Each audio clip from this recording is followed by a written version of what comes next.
Boa tarde. Antes de iniciar, eu gostaria de convidar vocês para que a gente convidasse o comunicador perfeito. Só existe um comunicador perfeito. Um que fala, que a gente fale o que ele deseja, e somente a gente pode escutar o que precisa ser escutado. Esse comunicador chama-se Espírito Santo de Deus. Então é a presença dele que eu gostaria de pedir a vocês que me ajudassem a invocar. Então vamos invocá-lo em nome do Pai, do Filho e do Espírito Santo. Amém. Vinde, Espírito Santo, enchei os corações dos vossos fiéis e acendei neles o fogo do vosso amor. Enviai o vosso Espírito e tudo será criado e renovareis a face da terra. Oremos. Ó Deus, que instruístes os corações dos vossos fiéis com a luz do Espírito Santo, fazei que apreciemos retamente todas as coisas, segundo o mesmo Espírito, e gozemos sempre da sua consolação, por Cristo Senhor nosso. Amém. Obrigada. Vamos sentar. Hoje, quando eu cheguei aqui, eu queria agradecer o convite da Eleonor, da Maria Eleonor, para a gente poder estar aqui. E quando eu escutava as palestras, eu depois comentei com ela: Leonor, eu não sei quem é mais louca, você de me convidar ou eu de aceitar. Porque é completamente diferente de tudo que vocês irão ouvir. Que até agora vocês ouviram grandes teólogos, professores, doutores, e eu sou leiga, absolutamente leiga. Eu sou natural da cidade de Oliveira, moro em Belo Horizonte, sou pediatra, trabalho todas as manhãs numa unidade de terapia intensiva infantil, há mais de 20 anos, acredito que já estou com 25 anos de CTI, onde eu tenho a função todos os dias que se chama de médico diarista. Eu recebo os pais para conversar, para dar as notícias, e recebo os especialistas. À tarde eu fico no meu consultório. Então eu lido com crianças em dois momentos, né? Um consultório um pouco mais simples, a nível de doença física, e no CTI, onde a situação é um pouco mais no limite. E o que eu vou conversar com vocês, quando ela me deu o tema de qual é o papel, o grande desafio da mulher hoje cristã. Então eu quero abordar somente duas coisas. A primeira é que quando você é leigo, você cristã, ninguém tem coragem de chegar perto de você e te fazer a seguinte pergunta: como é que vai a sua vida espiritual? Alguém já te perguntou isso? Te pergunto se você está namorando, casou, vai ter filho, está estudando, o que é que está ganhando, você está feliz. Mas alguém já te abordou e perguntou: como vai a sua vida espiritual? Em geral, é uma pergunta que a gente não recebe. E hoje, cada vez mais, a gente tem entendido que eu não sou cristã porque eu herdei da família, de pai, de mãe. Eu não herdei o cristianismo. Ser cristão é uma opção, entendendo que ser cristão significa seguir os passos de Jesus. Essa é a definição de ser cristã. Eu pertenço a isso, eu caminho atrás dele. Essa deveria ser a nossa noção. Então, como é que é ser uma mulher no mundo de hoje, inserida, nós numa comunidade de trabalho, de estudo, de faculdade, e professar a nossa fé? Não é uma brincadeira, porque a nossa conversão, ela não acontece de uma vez. Da mesma forma como eu não deito magro, acordo gordo, como eu não deito gordo, acordo magro, a vida espiritual também ela é uma caminhada. Nós estamos em processo de evangelização. Todos os dias nós somos evangelizados. Todos os dias. O nosso processo de conversão vai acabar na hora da morte. Porque tudo isso é muito lento, porque nós é que somos muito lentos no nosso processo de decisão com Deus. Então não há uma caminhada, eu não tenho como hoje estar inserida num ambiente de trabalho, me posicionar, se eu não tiver uma caminhada pessoal. E para ter uma caminhada pessoal, eu preciso de uma vida de oração. Para ter uma vida de oração e ter disciplina para rezar, eu preciso da graça de Deus. Que a gente tenha a ilusão que faz tudo sozinho. Que se eu sentar eu posso estudar, que se eu quiser eu vou rezar. Mas a gente não entendeu que tudo é graça. Então eu preciso pedir a Deus a graça da disciplina. Porque se eu não tiver a graça da disciplina, eu não vou rezar. E se eu não rezar mesmo todos os dias, eu não vou me alimentar. Se eu não me alimentar, eu não dou conta de permanecer de pé. É tudo uma cadeia. Como é que eu posso me posicionar e estar de pé se eu não estou alimentada? E é tão interessante que a gente alimenta profundamente o corpo, mas a gente não alimenta a alma. Então você pergunta para uma pessoa, quantas vezes você faz uma refeição por dia? Tem gente que consegue fazer 5 refeições, olha que espetáculo, não é? Aí você fala, quantas vezes você alimenta a sua alma todo dia? Você tem 24 horas. Quantas vezes você alimenta a sua alma? E às vezes a gente não tem 5 minutos, não tem 10, não tem 15, não tem 20 minutos para estar com o Senhor, nosso Deus.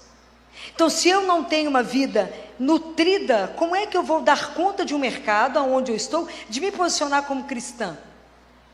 Como é que eu vou dar conta de perceber o que eu tenho que viver? É difícil. Como é que a mulher vai tomar consciência do papel dela? É mais difícil ainda se eu não estou sintonizada com aquele que é o meu Senhor. É mais difícil da gente compreender tudo isso. Porque a nossa vida espiritual ela tem um começo.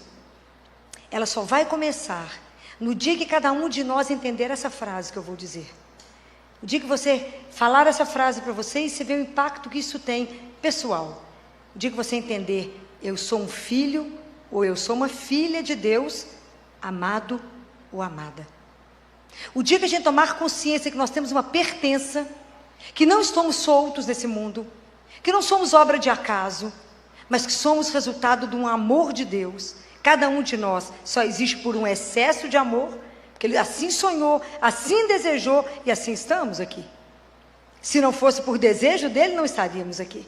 E que nós só damos conta de fazer a nossa caminhada porque primeiro Ele quis. E eu posso fazer uma caminhada muito bem feita se eu estiver em sintonia com Ele. Porque tudo que a gente fizer sem amor, vai ser tempo perdido na nossa vida. Então, essa caminhada espiritual, para que hoje, cada uma de nós, como mulher, inserida, porque hoje a gente, quando se posiciona como cristã, você tem um mundo para brigar contra. Não é brincadeira todas as atitudes que nós temos que defender, nos posicionar, porque cremos. Nós vamos ter sempre gente ao contrário de nós, sempre. Sempre que vai nos questionar. Mas como é que eu posso dar razão daquilo que eu creio? Como é que eu posso estar firme naquilo que eu acredito, se eu não estiver alimentada, nutrida e nesse aspecto cuidada? Eu não vou caminhar. Então é preciso que a mulher, e a gente de uma forma especial, já que a palestra é direcionada a ela, não necessariamente é só a mulher que eu estou dizendo, que a gente precisa tomar consciência da dimensão que a mulher tem. E a mulher tem uma grandeza. Claro que Deus confiou todo ser humano, a cada um e a todos, mas de uma forma especialíssima. Deus confiou o cuidado de um ser humano a uma mulher. É uma das coisas mais bonitas que eu tive a oportunidade de assistir, que eu sempre fiquei muito encantada de perceber que eu nunca tinha visto uma mulher, uma mãe, errar um diagnóstico. Eu sempre fiquei atenta com isso, que eu falo, a mãe conhece tanto o filho, que quando uma mãe liga e fala, meu filho não está bem, eu sei que eu tenho que olhar essa criança no consultório, porque ela realmente não está bem. Porque eu nunca vi uma mãe errar. Ela não precisa saber o nome da doença, ela não tem obrigação de saber o nome da doença. Mas ela sabe que alguma coisa está errada com esse filho. Ano passado, teve um congresso internacional no Rio, de psiquiatria e neurologia infantil. E eles mostraram uma coisa muito bacana. Eles mostraram que o cérebro de todas vocês que geraram ou que vão gerar, ele é transformado na área da sensibilidade, é como se ele fosse lapidado. Então, a mãe tem uma sensibilidade completamente diferente. O cérebro da mãe é diferente do cérebro do pai. O pai não passa por esse processo. Então, o psiquiatra, o neurologista que dava aula falou, por isso que a mãe, e ela é a única que sabe o que o filho tem, e mais ninguém sabe. Então, por isso a mãe é a única que quando o filho põe a chave na fechadura, ela fala, o que aconteceu? Eu falo, nem abri a porta. Mas a mãe sabe que o filho não está bem. E somente a mãe. Então, isso até a ciência já conseguiu provar, que a mulher passa por um processo diferente.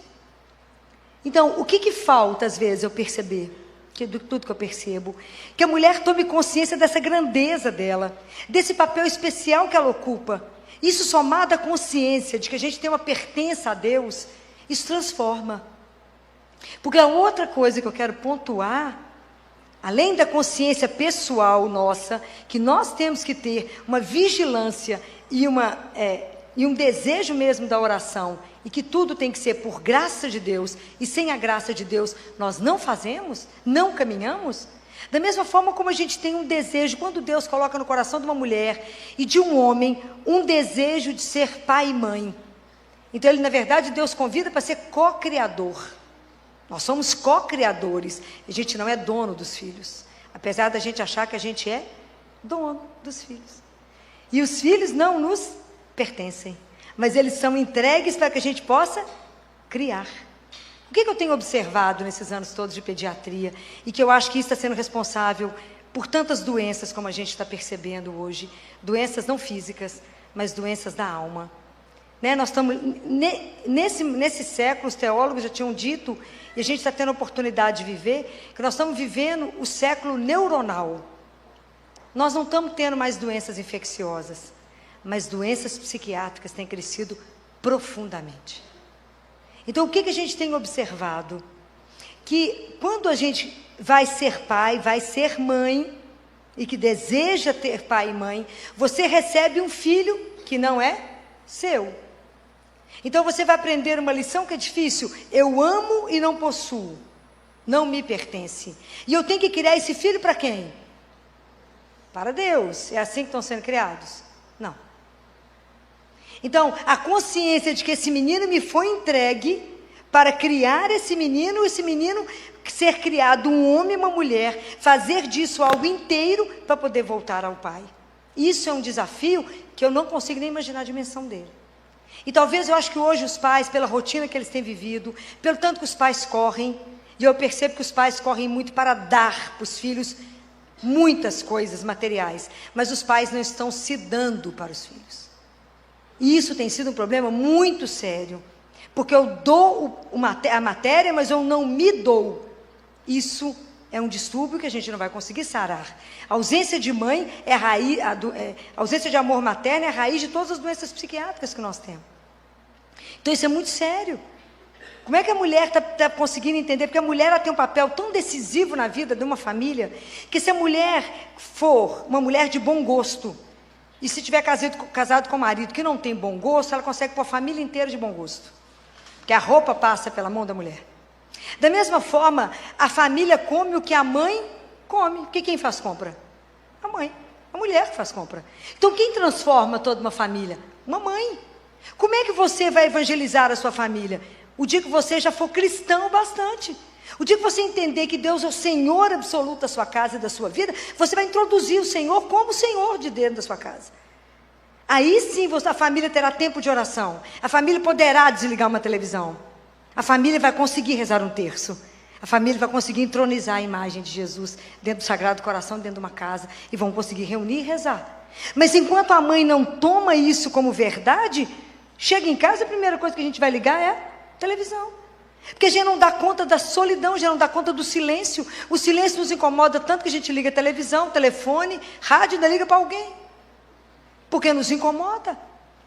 A gente não tem o hábito da família estar juntas rezando, ou aprendemos que podemos rezar deitado. E não fazemos da nossa vida de oração um diálogo, mas transformamos a nossa oração no monólogo. Então, muitas vezes nós deitamos para rezar, e eu falo que Deus fala o amém, porque nós só começamos a falar, falamos um tanto de coisa na cabeça de Deus. Quando Ele pensa em falar, você fala, então, no nome do Pai, do Filho e do Espírito Santo, o amém, você já virou. Então, nós não relacionamos com Deus vivo. A gente relaciona muitas vezes com uma imagem, ou com uma ideia. E enquanto Deus for uma ideia e for uma imagem, eu não me entrego. Porque eu não posso entregar e confiar numa imagem, numa ideia. Eu me entrego e confio a uma pessoa. Deus é uma pessoa. Jesus é uma pessoa. E é vivo.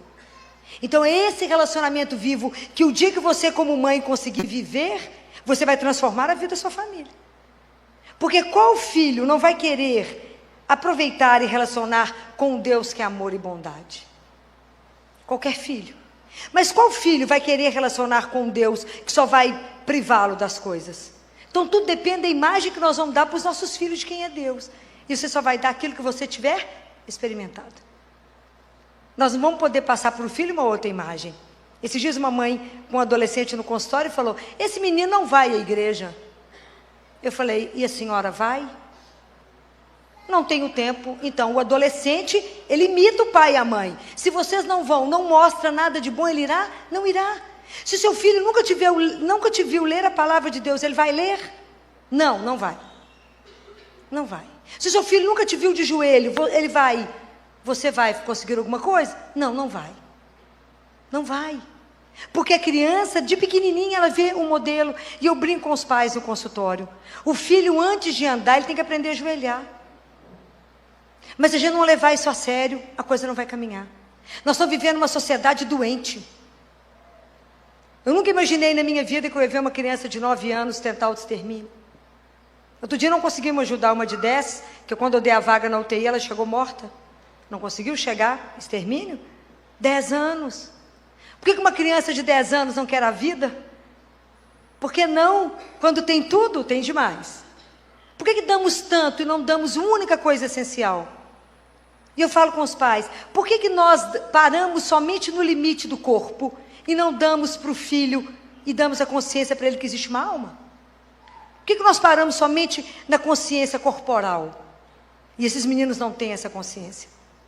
Então, a força da mulher para poder transformar uma família e fazer de uma família dela uma família cristã, isto é real. Quando uma mulher dobra um joelho, o céu deve tremer. O poder que mãe tem de intercessão diante do filho, isso é algo que talvez vocês não tenham dimensão do poder. Então é preciso primeiro tomar a consciência. Então a primeira conversão é nossa, pessoal, para depois eu fazer com que isso seja na minha família. Porque hoje, se a família não estiver pautada nos valores cristãos, a família não dá conta do mundo que está aí, que está batendo nesses jovens. Eu não consigo segurar esses jovens. Então, quanto que eu preciso? E para criar filhos com valores cristãos, eu tenho que estar muito firme na minha caminhada, porque senão eu não dou conta. Então, percebe que para a gente poder hoje construir o que a gente deveria construir do ponto de vista cristão, ser pessoas de embate, se eu não estiver nutrida, alimentada e vivendo isso todos os dias, nós não caminhamos e a sociedade não vai caminhar e os filhos não vão caminhar. E a sensação que eu tenho dessa geração jovem, que eu chamo de geração gelatina, eles não se sustentam mais. Qualquer brisa suave derruba esses meninos ou eles vão para o suicídio, mas eles não assumem a vida. Quando Jesus contou a parábola do homem que constrói a casa sobre a rocha com o que não constrói, se vocês lerem com atenção, ele fala que vai ter vento, tempestade e tudo mais, nos dois tipos, na rocha e naquele que não construiu sobre a rocha. A diferença é onde você está sustentado. Então, se uma família tem uma sustentação em Deus, ela dá conta do que vier. Mas a família que não está sustentada em Deus, ela cai. Ela não dá conta, ela é derrubada, ela é destruída, com os problemas que vêm. Mas se a família tem um sustento, ela sobrevive. Porque problemas todos nós vamos ter.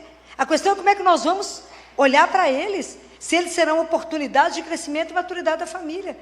E eu vejo isso com tanta clareza, como é que é uma mãe que governa isso numa casa. Como é que uma mãe... Porque a casa que tem mãe, ela tem cheiro, é diferente. Ela tem um cheiro diferente. Você sabe quando você entra numa casa que ela tem mãe ou que não tem mãe. É diferente. A mulher, Deus deu à mulher algumas coisas diferentes do homem. Essa feminilidade, uma doçura, uma ternura, algo que é diferente do homem. O homem tem as suas características, mas a mulher tem outras, de acolhimento, né? De percepção, de estar junto de ajudar a pôr de pé, ajudar a caminhar. Porque se vocês observarem, o que pai e mãe fala para uma criança, isso é uma verdade absoluta. E vocês não podem permitir que outros entrem na casa de vocês para poder tirar o papel de vocês como os grandes heróis dos filhos de vocês. A mídia, né, hoje a comunicação, a internet, é uma das coisas maravilhosas que chegou para nós. Mas ela é como uma faca. Ela descasca uma laranja, mas ela pode matar alguém. Depende se eu estou atenta para. Então é preciso que a gente consiga ver os filhos. É preciso que uma mãe consiga olhar para os filhos. O pai e a mãe têm que ver. E hoje nós estamos inseridos numa sociedade que é uma sociedade líquida. Nós estamos inseridos numa sociedade que só nos puxa para fora. Qual sociedade que hoje te ajuda a meditar, a fazer silêncio, a rezar? Vocês conhecem? Não, é entretenimento 24 horas, porque meu objetivo é te entreter mesmo. Não pense, pensar é perigoso, rezar é perigoso mais. Então, como que é difícil a gente poder colocar as pessoas, e o tanto que a gente precisa atrair, entender, colocar para os filhos, que o quanto que é maravilhoso acreditar, o quanto que é maravilhoso caminhar ao lado de um Deus vivo. Mas isso meu filho tem que ver na minha vida, ele tem que ver na minha experiência de vida, senão ele vai querer fazer isso? Não vai. Religião não pode ser imposta, não pode ser obrigada, mas na verdade eu tenho que seduzi-los para que eles entendam o tanto que isso é diferente. Como que eu vejo, quando eu tenho observado os jovens lá no consultório, que têm conseguido passar pela adolescência liso, sem problema. E o quanto eu tenho percebido os adolescentes com muitos problemas. Aí você para e avalia. Os meninos que estão com as famílias muito tumultuadas, com muitos problemas, esses meninos vivendo, a família não tem nenhuma vida espiritual.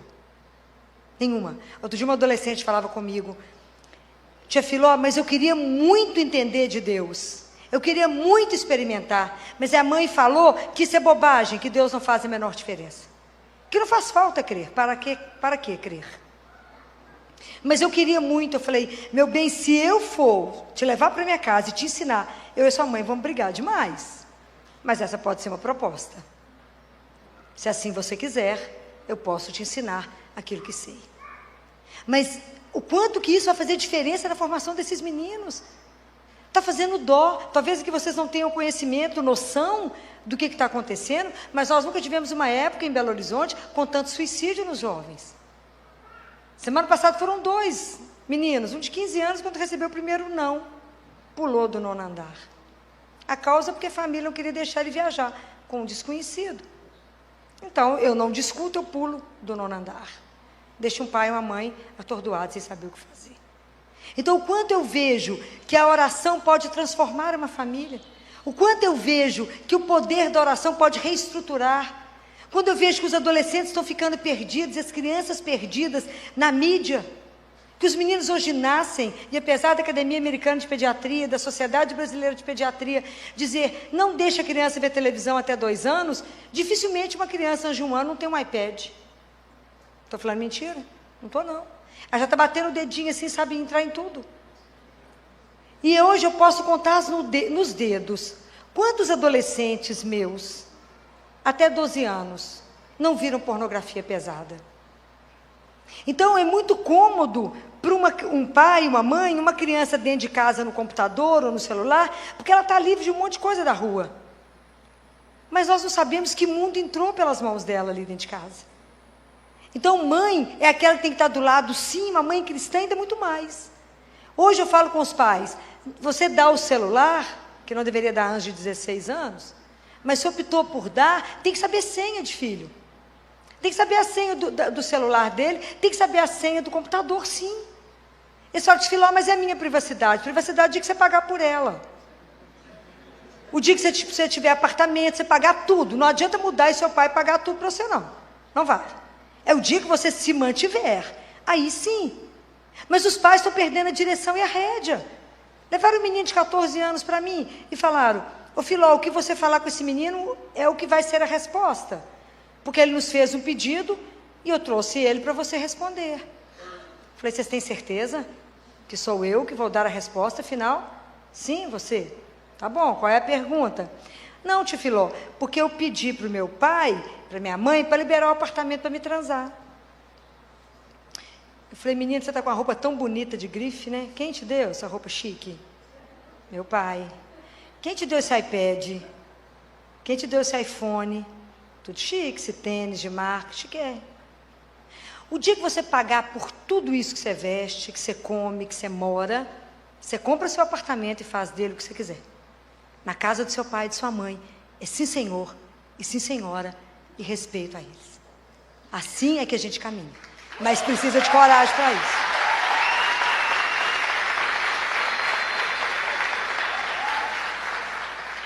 Os pais não podem ser reféns dos filhos.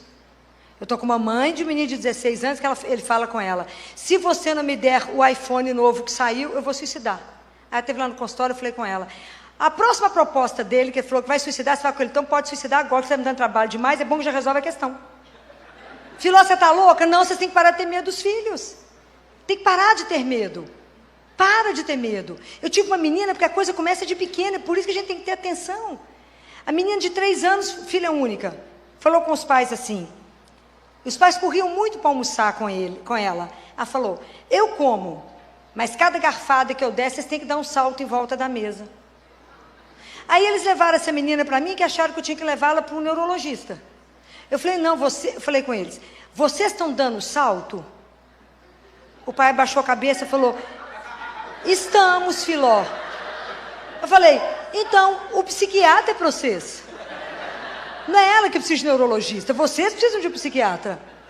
Aí ela ficou muito apavorada com a minha resposta, 3 anos. Eu falei, me dá ela uma semana, uma só, que eu dou um jeito. Aí ela chorava e falava assim, eu não quero ir para casa da tia Filó, não. Claro que não. Muito bem. E eu conversava com os pais e dizia, diga não para essa menina. Diga não para essa menina. Aos 12 anos, a mãe estava com ela no carro. E ela pediu um i desses, que eu já não sei se era um iPhone, um iPad, um i. Aí, nesse momento, com a mãe dirigindo, a mãe disse, não, não dou. Foi o primeiro surto psiquiátrico que ela teve, dentro do carro. Que a mãe teve que estacionar onde ela conseguiu. Com flanelinha, bater no vidro do carro e falar com ela, quer ajuda? Muito bem.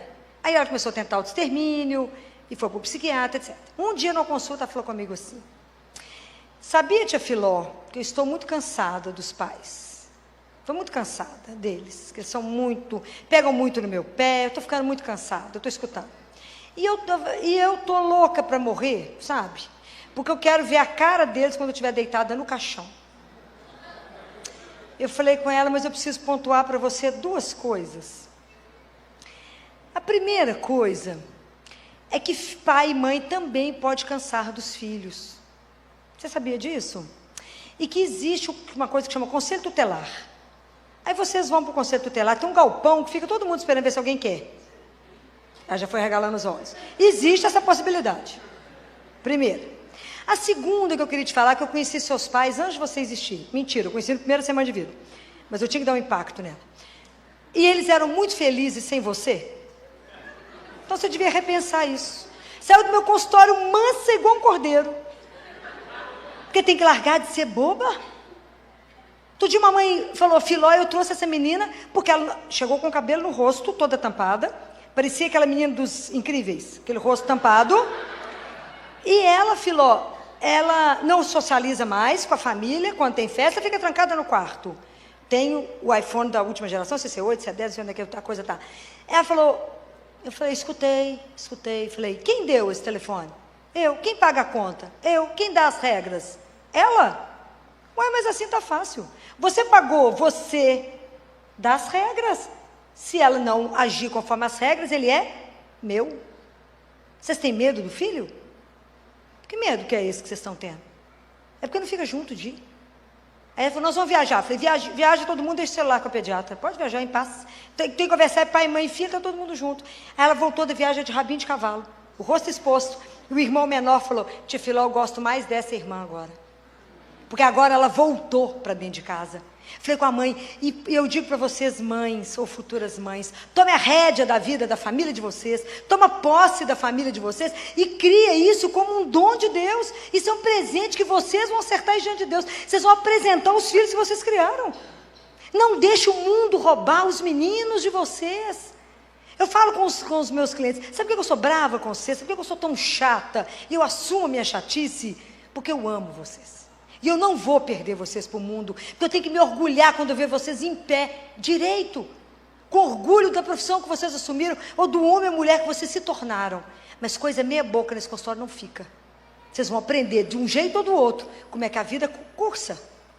Mas para isso precisa de você saber aonde você está enraizado. Porque quem dá esses valores é um só, é Deus. Porque se você não fizer isso, você não dará conta, eu digo para você. Vocês não darão conta. E aí eu recebo telefonema, Filó, meu marido morreu na obra, 40 anos de idade, teve um infarto. Como é que eu faço com um menino de 3 e 5 anos? Leva no velório? Claro, um dos direitos da criança é saber sobre a morte. Mas mas como é que eu faço? Falei, porque a gente não pensa no assunto, é um assunto guardado debaixo do tapete. Então, se você não sabe conversar e não tem nenhum valor dentro de você, se você não tem certeza da ressurreição, se você não afirma que a morte não tem a última palavra, como é que você vai fazer com o seu filho de 3 e 5 anos? Como é que você vai educar seus filhos para que ele fique de pé na hora da sua morte? Se você não tem, nunca pensou, nunca rezou, nunca leu nada sobre, não se posicionou sobre a pergunta de Jesus. E todo aquele que vive e crê em mim nunca morrerá. Crês tu isso, Marta? Não foi isso que ele perguntou? Então nós temos que ter uma vida de oração e de trabalho, mas uma coisa não pode estar separada da outra. Senão a gente não dá conta de sobreviver.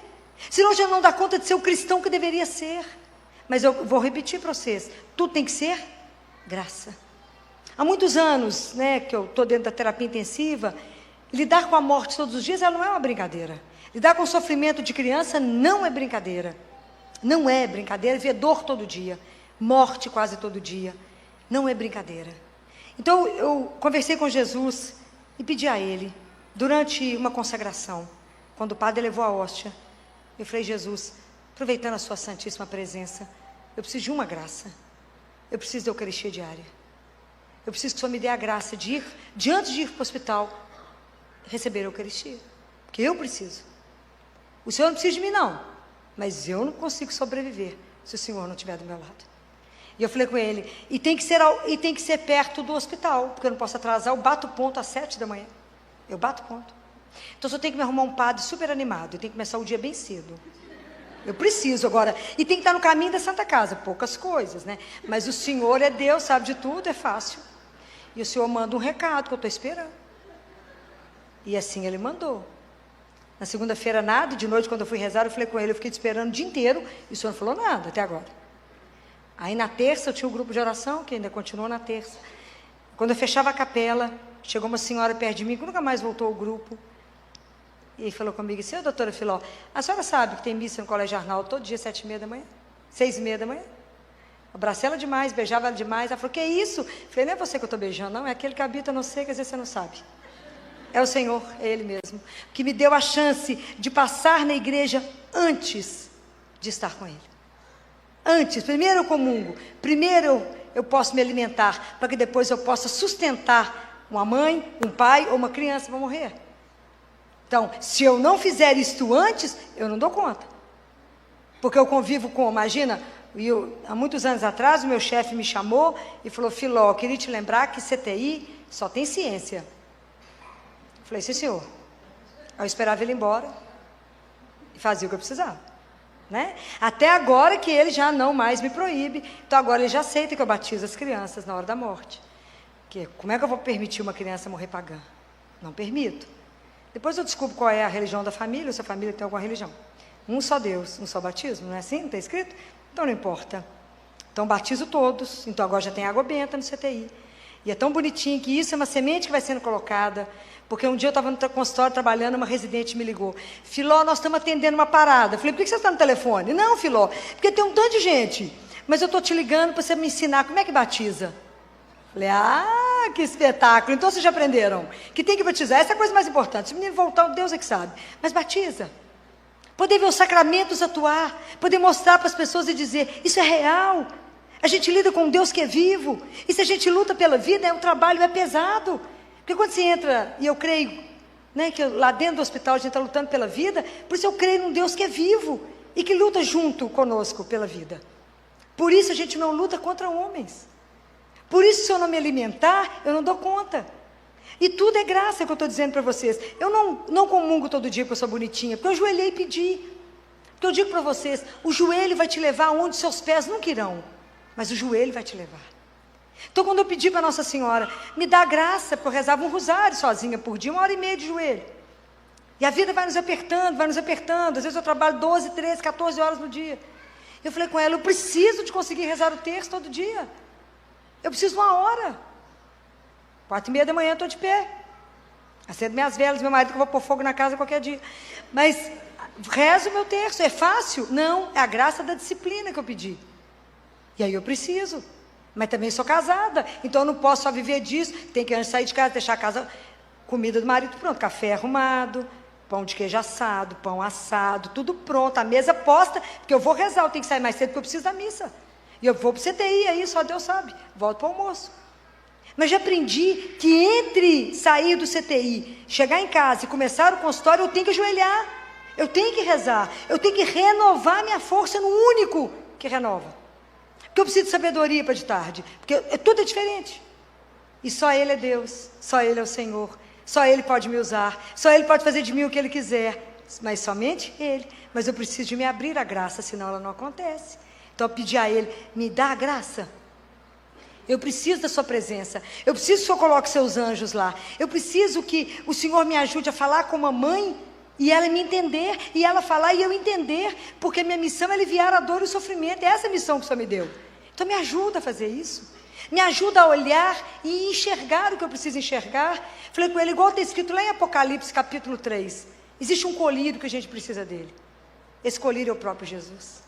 A gente precisa desse colírio para pingar nos nossos olhos, para ver as coisas de Deus, no dia a dia, porque senão a rotina te engole, e você esquece até que você é cristã, porque o dia inteiro você está entre o mundo e Deus, o dia inteiro o mundo está te puxando, o dia inteiro. Então se você não tiver disciplina, você é engolido pelo mundo, e ninguém sabe nem se você acredita em nada, se você não se pontuar muito. E a gente tem que pedir nas graças. Já pediram a graça da confissão? Tem que pedir, para que você confesse pelo menos uma vez por mês. Mas se a gente não pedir a graça, a gente confessa uma vez por ano e olha lá, fala, tá bom, confessei uma vez por ano. Mas ou nós decidimos por Deus de verdade, e fazemos uma caminhada de verdade com Deus, sem brincadeira, ou nós nem nos posicionamos, nem como família, nem individualmente como mulher na sociedade. A mulher tem uma força de transformação impressionante. A mulher é capaz de levantar uma família inteira, mas a mulher, se ela cai numa casa, cai a casa inteira. As casadas aqui vão entender o que eu falar. Se você reclamar que está com dor de cabeça, a casa inteira adoece. Só uma dor de cabeça. E a mulher, depois que casa e tem filho, o direito dela de chorar é só enquanto toma banho. Porque se ela chorar, a casa inteira chora.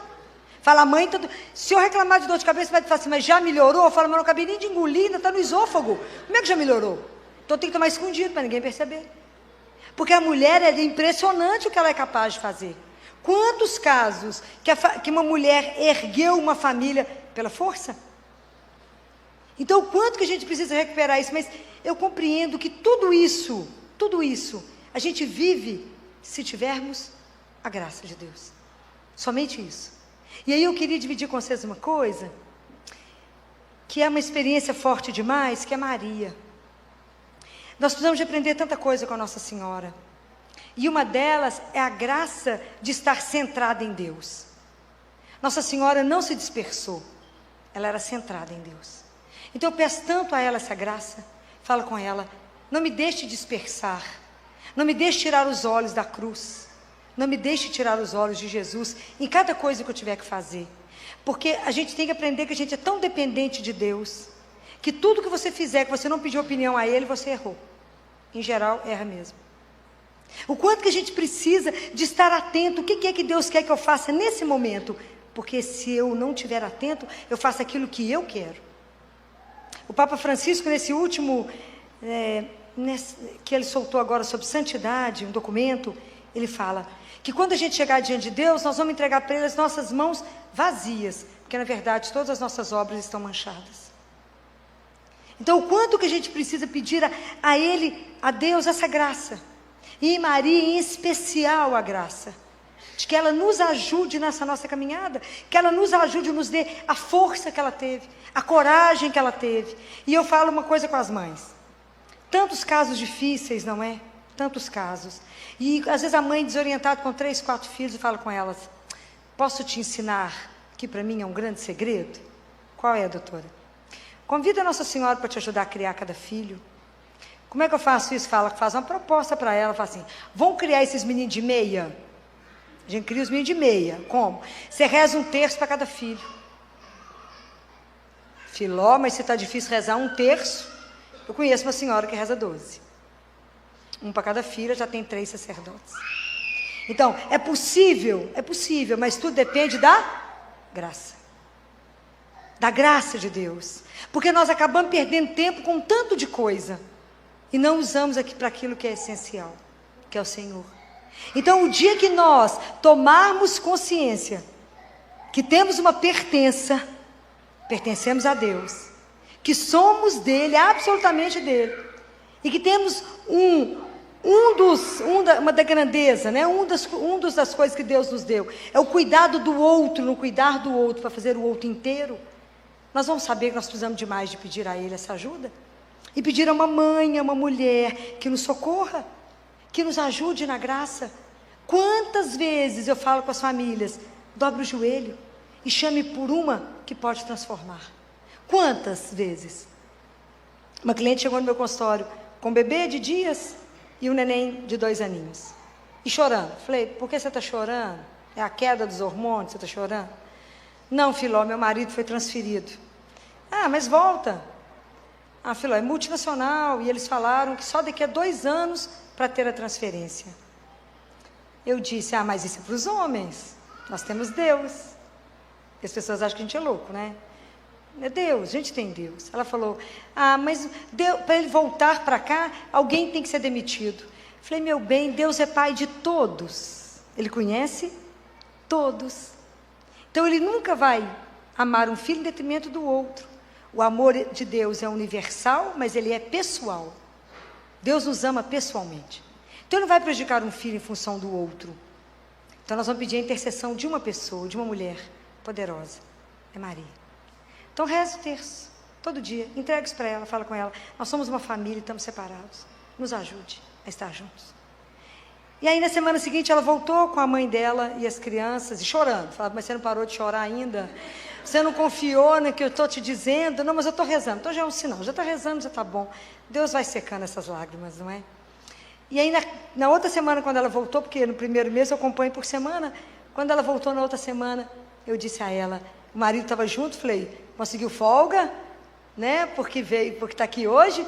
E falou, doutora Filó, a senhora não sabe o que aconteceu. Eu falei, me conta, que eu amo essas histórias, né? Porque a gente não fica contando, né? A gente fica vendo, podemos entregar um problema para Deus, saber que vai ter uma solução. Doutora Filó, a senhora acredita que um colega meu de trabalho aqui recebeu uma proposta de uma outra multinacional com salário dobrado? Foi irresistível. Eu falei, porque Deus é sedutor mesmo, meu filho. Ele vai resolvendo as coisas como precisa ser resolvido e coloca a família junto outra vez. O dia que a família entender, e a mulher entender, que ela pode ser o grande canal de graça de uma família, e que as famílias podem ser transformadas. Quantos filhos poderão voltar à vida por causa de um joelho de uma mulher? Talvez a gente não tenha essa dimensão. Então, nós que entramos e assumimos o nosso batismo, que queremos ser de Deus, o nosso trabalho, ele é incansável, né? Porque ele é diário. Assim como a educação, o dia que você tem filho, a sua educação, ela só começa. A educação dos filhos só começa, ela não tem fim. Não acaba, nunca você vai parar de educar seus filhos. O nosso processo de evangelização e de conversão também, ele só tem um começo, mas ele é diário. Então, nós não podemos desistir de caminhar todo dia, porque esse é o grande desafio que eu vejo hoje. Como eu crio filhos cristãos para esse mundo que está tão perdido, para esse mundo que está tão sem Deus. Então, eu só acredito que esses jovens poderão ter um futuro, uma mudança, se introduzir Deus na vida deles. E isso tem que ser introduzido de um jeito muito doce, porque Deus é doce. Jesus é tão doce, eu brinco que Ele é tão doce que Ele mela, de tão doce que Ele é. Mas eu preciso ensinar para esses jovens essa doçura de Deus, para que eles queiram ter, para que eles queiram caminhar. Esse desafio está na nossa mão, não sozinhos, mas é porque tudo a gente conta com a graça de Deus. A gente pede a Deus que nos dê a graça de ajudar, nos dê a graça de evangelizar, nos dê a graça de estar e fazer naquele lugar o que deve ser feito naquele momento, porque é um desafio hoje em dia assumir que cremos em Deus. São muitas questões que chegam para nós, para mim todo dia no meio da ciência, mas há uma sede em saber, há uma sede em buscar por isso. Às vezes as pessoas não sabem muito bem como fazer isso, né? Mas sempre que eu tenho oportunidade, que eu sou chamada nas faculdades de medicina para falar de morte, de como dar más notícias, sempre tem uma pergunta para mim sobre a espiritualidade, sobre a questão de Jesus dentro da ciência. E eu digo, a fé tem o caminho dela, não precisa da ciência. A ciência tem o caminho dela, não precisa da fé. Quem precisa das duas coisas, são duas asas, é o ser humano. Nós precisamos da ciência da fé. Nós é que precisamos disso para o favor. Mas cada uma tem o seu caminho. Mas elas não se impedem de caminhar. Tem hora que a ciência vai dizer não, mas a vida não diz não. A vida é eterna.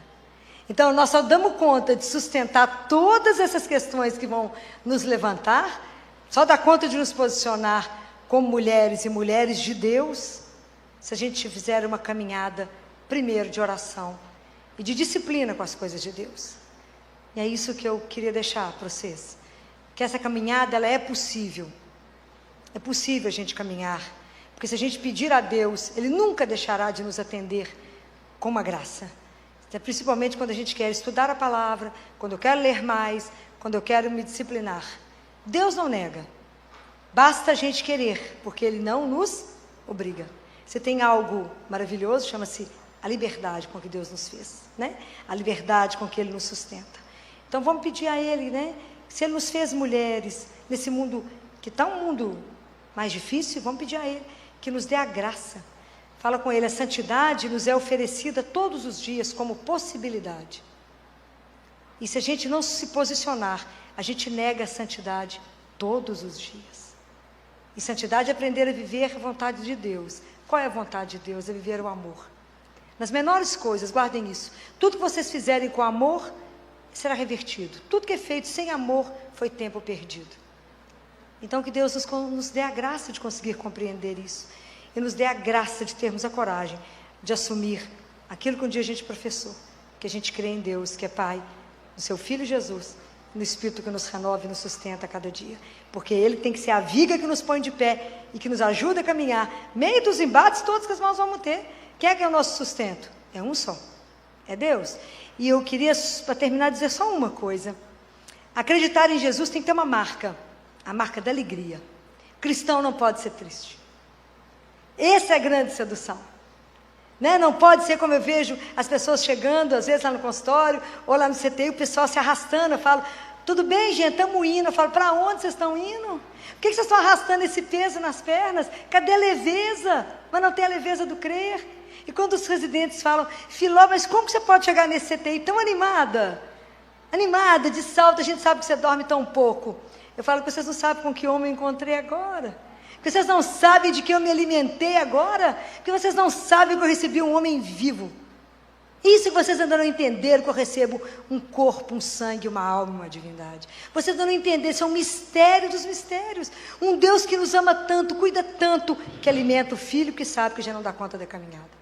Sem a presença dele. Então eu só dou conta porque eu primeiro por ele, primeiro eu me alimento, para depois poder alimentar, para depois ter introduzido a humanização da morte aqui dentro. De hoje lá no CTI a gente já conseguiu. Nenhuma criança mais morre só.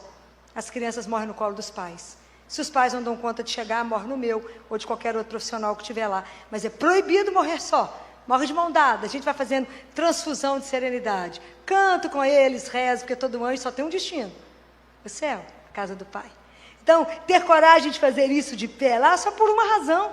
Porque a gente crê, e você dá o testemunho que crê nesse Deus que está vivo. Isso desperta, isso incomoda, isso faz o povo te olhar mais ou menos, mas o pessoal vai sendo seduzido por isso. Porque hoje eu não preciso mais de eu estar lá para que isso aconteça. Hoje isso já virou uma regra. Qualquer pai, qualquer mãe é comunicado a qualquer hora, quando o filho piora e fala, volta para cá. Porque seu filho não está ficando muito bem, precisa de você. É fácil? Não. Mas a nossa fé sustenta, ajuda, fala, em quem você crê? Aonde você está sustentado? É esse que vai te dar o sustento. Eu falo com as mães, quando eu ponho aqueles meninos no colo das mães, é pietar, não é? Eu falo, só uma mulher que entende a sua dor. Porque só ela passou e colocou um justo no colo. Não é? Só ela viveu isso, somente ela. Então, quando coloca um inocente no colo, uma criança de meses, de dias, tantas crianças sofridas, somente ela. Mas eu digo sempre, como é que eu posso negar as coisas que eu vejo? Eu já falei com Jesus, não há teologia que nos explique, mas é uma vivência que me mostra. Como é que eu posso negar quando uma criança de 11 anos, 10 anos, 4 anos, 9 anos, já falou comigo, tia Filó, geralmente as crianças da oncologia, sabe quem está chegando aqui no CTI? Não, meu bem, quem? Aqui está ficando cheio de anjos. E eu já disse quantas vezes para a equipe, traga o carrinho de parada, porque nós vamos ter uma parada sem retorno, porque os anjos já chegaram e já nos precederam. Então, essa criança já vai voltar para casa. Então, isso que eu trouxe para vocês, para testemunhar aqui, a gente relaciona com Deus vivo. Que nós só somos capazes de testemunhar a nossa fé, porque a gente tem que se alimentar dela. E quando você se alimenta dela, você se posiciona como alguém que crê, sem medo. Não se envergonhe de dizer o nome de Jesus. Estufe o peito, nós temos que ter muito orgulho de dizer esse nome. Não somos dignos de carregar esse nome. Mas que a gente tenha coragem de anunciar o Deus que cremos. Que a gente tenha coragem, como eu falo para os pais e para as pessoas que me escutam, a morte não tem a última palavra. Não fomos feitos para a dor, mas para o amor. E a morte não pode ter a última palavra. A última palavra da nossa vida toda, não pode ser morte, é vida e é eterna. É ela que vai encerrar tudo. E como ela não encerra, nós já deveríamos começar a celebrar desde aqui, porque conviver com Deus é poder viver a eternidade a partir daqui. Então, que Deus possa abençoar a caminhada de cada uma dessas mulheres que aqui estão, preparar o coração daquelas que serão mães, das que já são mães. Dê vocês coragem de se posicionar nesse mundo tão ateu, mas que vocês sejam sempre aquela luz que vai incomodar muitos. Mas é assim mesmo que a gente começa. Deus vai juntando o povo dele, não juntou a gente aqui nesse fim de semana?